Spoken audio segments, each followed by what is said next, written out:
Welcome to section kind of 3 of chapter 4, all about connective tissues. So connective tissues are really the most varied in terms of structure and function in the body. Everything from kind of just the filler tissues that we find in and amongst kind of other types of tissues, that's what we call connective tissue proper, or cartilaginous tissues, which help add a little support to our body, to nice hard bony tissue that makes up our skeleton, to even the fluid blood moving through our blood vessels. So there's huge variety in terms of where we find connective tissues, but then also in what they look like. There's a really nice little table in your book. It's table 4.1 here, that looks at the 4 subclasses of connective tissues and gives you a little blurb about what types of cells and matrix that we find in them, as well as just some kind of general features in terms of kind of some kind of not only just structural information, but some functional information there as well. So this is a really nice table to kind of get an overall view of the connective tissues and their kind of great variety in terms of structure and function. Despite the wide variety of connective tissues, they do share common features. One is that they all have a common origin tissue. It's called mesenchyme, and it's this largely undifferentiated, undeveloped, kind of haphazard, kind of free-form tissue. But it is the origin tissue for all of our connective tissues, whether they're fluid blood or hard bony skeletons. The other thing that the cartilaginous tissues and the osseous tissues and the blood tissues and the kind of connective tissue proper tissues all share is some degree of vascularization, blood vessels being present. Now there's a huge gradient there. Tissues like bone and areolar tissue, they've got tons of blood vessels in them. Conversely, the cartilaginous tissues are avascular. They have 0 blood vessels in them. So that means there's a huge kind of scale, a huge kind of degree of vascularization, from nothing to a lot, and then some of the other tissues kind of fall somewhere in between. The other thing that the connective tissues share is what we call an extracellular matrix, which is kind of this mostly kind of non-living gel protein fiber that's extracellular, so outside the cells. So not only do we see cells in connective tissues, but we'll see all this stuff outside the cells, like the fibers that you see here.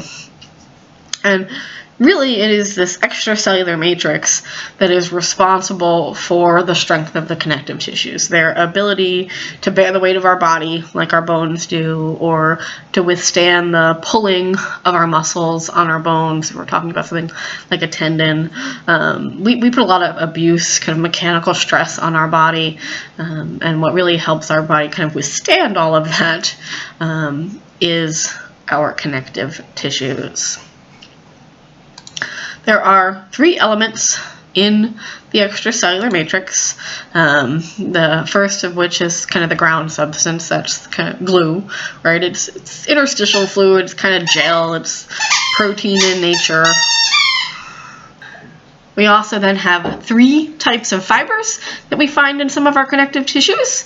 Collagen fibers are these big, thick fibers that have a lot of tensile strength, so the ability to kind of withstand pulling and tension.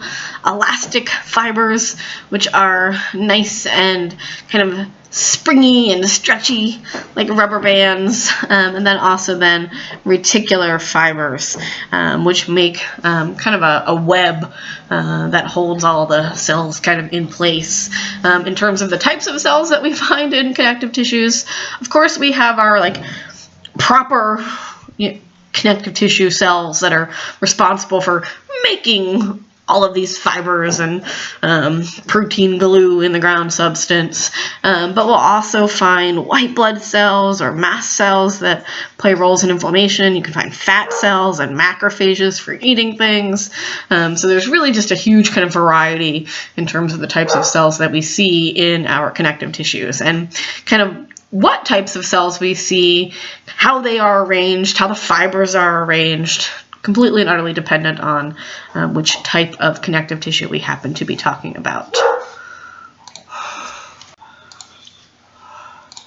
Let's see what some of these fibers look like in actual tissues. So you can see the big thick fibers are the collagen fibers. Again, really good at like resisting tension. And then the skinny little fibers are the elastic fibers that can stretch and recoil like an elastic band. Over here we then have these reticular fibers, which make almost kind of what we call a stroma. It's kind of this soft internal skeleton inside some of our particularly lymphoid organs. If we look at our cell types, that we find both immature blast cells and mature site cells. So the immature blast cells are what are responsible for secreting the ground substance and the fibers in our connective tissues, and then the site cells kind of maintain that extracellular matrix. We use our two suffixes along with a prefix to denote which type of connective tissue that we happen to be in. So if we're in connective tissue proper, we've got fibroblasts and fibrocytes. If we're in cartilage, we've got chondroblasts and chondrocytes. If we're in bone, we've got osteoblasts and osteocytes. That's what you see on the screen here, at least diagrams of them. And then if I'm talking about blood, we usually talk about hemocytoblasts as the immature cells, and then what we call erythrocytes and leukocytes, red blood cells and white blood cells, when we get to the mature blood cells. And you'll actually learn a whole lot more about blood in A&P 2. If we look at some of our other cells, you can see here's our nice little adipocytes, nice little fat cells for storing nutrients.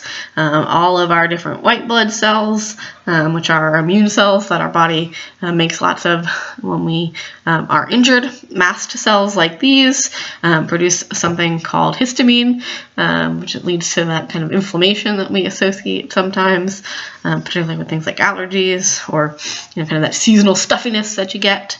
And then this one here is a macrophage, which is basically a Pac-Man cell for your body. It eats dead cells, microorganisms, debris.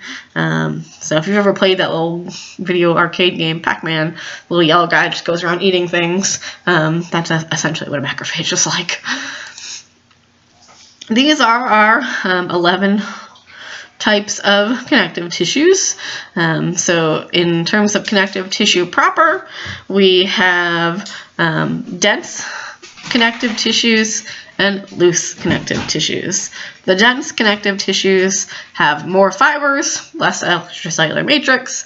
The loose connective tissues have more extracellular matrix, less fibers. So as you can see, they still have quite a bit of fibers, but just not as kind of tightly packed. This one here is areolar tissue. It's our kind of packing material for our body. Adipose tissue is a storage tissue, a packing tissue as well. Gets all nice and warm if you're thinking about the brown bear getting all fat for his winter hibernation. This one here is reticular tissue. It is the tissue of our lymphoid organs. So the reticular fibers make kind of a nice housing for the immune cells. These two here are dense regular and dense irregular. In dense regular connective tissue, all of the collagen fibers are running in the same direction. In dense irregular connective tissue, the collagen fibers are running in kind of more, irregular directions. So they're kind of running every which way. The dense regular connective tissue has good tensile strength in one direction, the direction that the fibers are running. So we use it in our body for connecting bones to other bones and connecting muscles to bones. So we're talking about what we call ligaments and tendons. Dense irregular connective tissue is found in the dermis, underlying part of our skin, as well as the capsules around a lot of our organs, because it's got good tensile strength in multiple directions. Dense elastic fiber is chock full of elastic fibers, hence dense elastic tissue. It is very, very stretchy and springy. So we find it in our skin. We also find it in things like the aorta coming off the heart, so that when the heart pumps the blood into the aorta kind of expands a little, stretches out because of the elastic fibers, and then springs back, kind of recoils, which keeps the blood moving in the proper directions. We have 3 cartilaginous tissues: hyaline cartilage, elastic cartilage, and fibrocartilage. The fibrocartilage is the toughest of the 3 cartilage tissues. It has lots of collagen fibers present, so it's got kind of really good tensile strength from the collagen fibers. So we tend to find that where we put a lot of abuse on our body. The menisci of your knees, the discs between your vertebrae. If you know anybody with a herniated disc, it's basically a big fat pad of fibrocartilage that has ruptured. The hyaline cartilage, it does have collagen fibers in it, but they're not really visible. Instead, what you'll see is more of a smooth, kind of glassy extracellular matrix. So this is where we find cartilage that's on the ends of our bones to kind of make sure we're kind of not getting that kind of bone rubbing against other bones, so it's kind of nice, smooth, less frictiony surface. It's also our costal cartilages, our tracheal cartilages,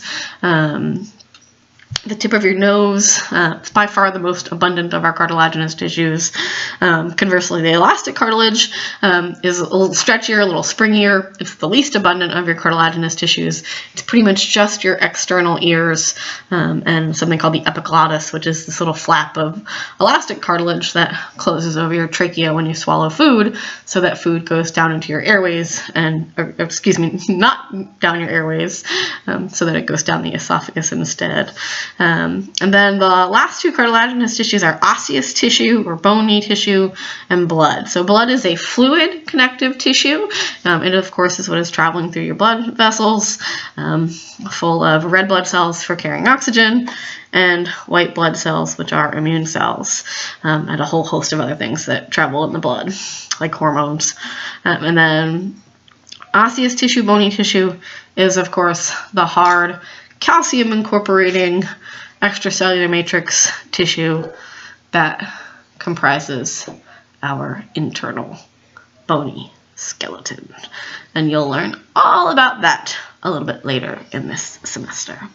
But that's our kind of main types of connective tissues.